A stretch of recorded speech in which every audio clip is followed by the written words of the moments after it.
guys, to this video guys, magluto tayo ng shrimp. Yan, maglagay na ako ng oil guys. Lutuin na natin yung ating shrimp.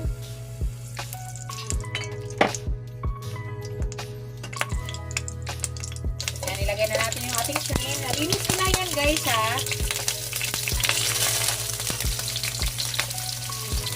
Kulang-kulang 2 kilo to. So, ikukutsa muna natin ng ganyan. Lagyan natin ng maraming garlic. Lagyan natin ng butter.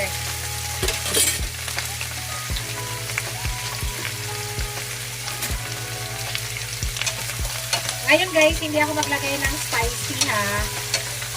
Dahil bawal kay hubby ang spicy. Kaya wala muna tayong spicy ngayon. So, dagdagan natin ng oil guys. Para kulang yan. Kutsa ko muna para pumula. Tapos, magluto tayo ng kanyang mamaya. Luto natin yung bawang. Para umamoy. Ganyan lang muna gawin natin.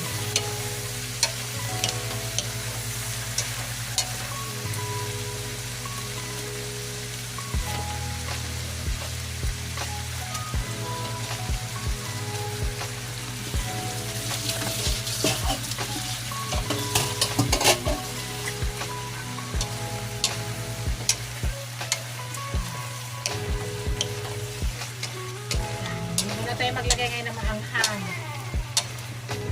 Pero maglagay tayo ng ketchup guys ha. Nakita ko sa inyo kung anong luto ko.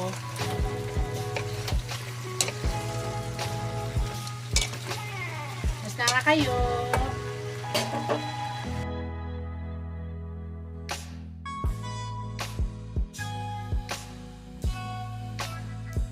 Yan guys, isit aside muna natin to ha.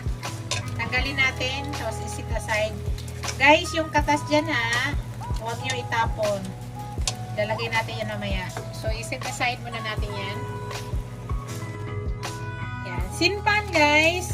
Sinpan. Maglagay na tayo ng butter.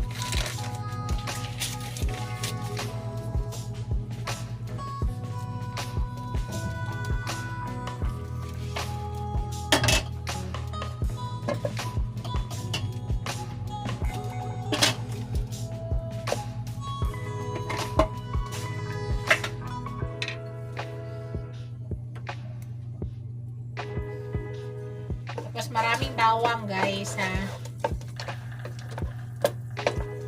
Huwag ko hugasan yung ano para dito yung lasa. Yung pag ano ng bawang guys, hindi namin masyado dinurog ha. Yan. Lagyan na natin. Hindi masyado durog guys. Para masarap kainin, may makain tayo. So, sa ngayon, hindi to spicy guys ha. Mahilig kami sa spicy. Pero dahil bawal muna kay Mr. ngayon ng spicy, hindi muna kami mag-spicy ngayon.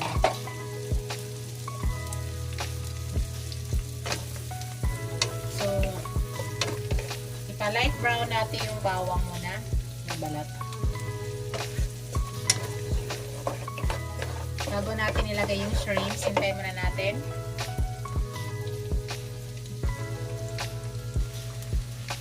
Yan guys, ipa-brown pa natin kaunti.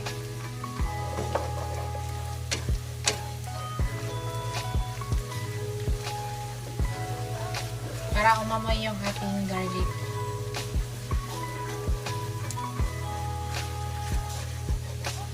Huwag naman isunugin guys para hindi mapait. Lumabas lang yung aroma, tama na.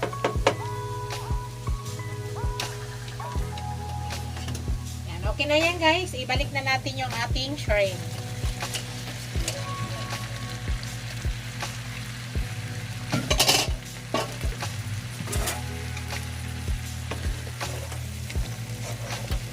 So, i-mix lang natin.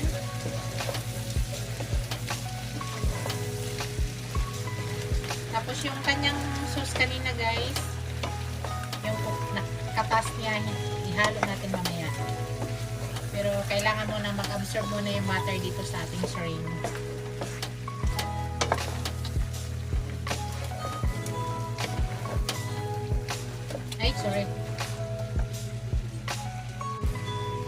Andito guys, maglagay na ako ng oyster sauce.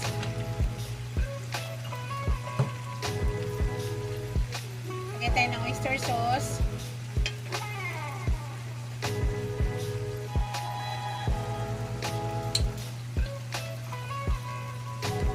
Tapos ground black pepper. O ano pala to? Black pepper na.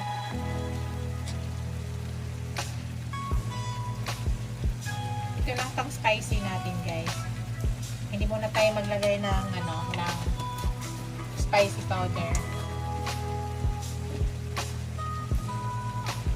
Tapos yan, maglagay tayo ng ketchup, tomato ketchup.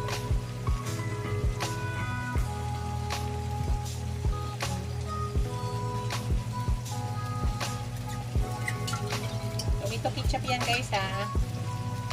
Hindi tayo maglagay ng spicy. Ito, hindi to manghang. Yan, tomato ketchup yan.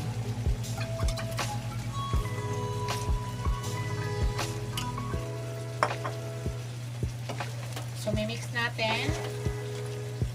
Samahin na lang apoy, guys, para mag-absorb yung lasa ng ating mga dito sa ating sardines. Tapos ilagay ko na, guys, yung kanina, yung sauce niya. Ito yung pangpalasa.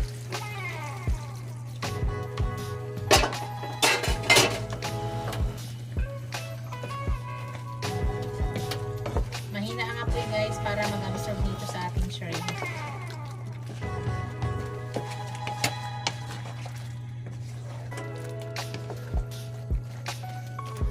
Maglagay na tayo ng asin.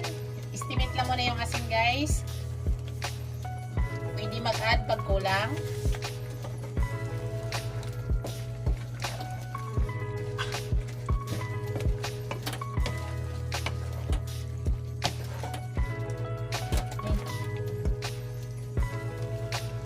Maglagay tayo ng konting sugar, guys.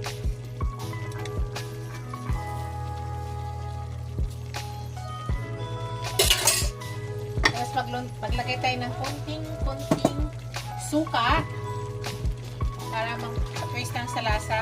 Isang kutsarang suka.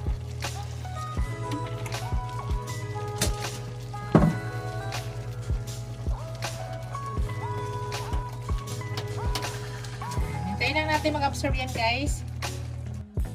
Hello, guys. Ito na yung aking finished product. Ito na yung aking shrimp with cheese. Pero hindi ko napakita, guys, ang paglagay ko ng cheese dahil hindi ko pala na-on yung aking video. Kaya yan na po ang aking finished product. Thank you for watching, guys. Don't forget to like, comment, share, and subscribe to my channel. See you in my next video, guys. God bless us all. Bye! Ingat po lahat.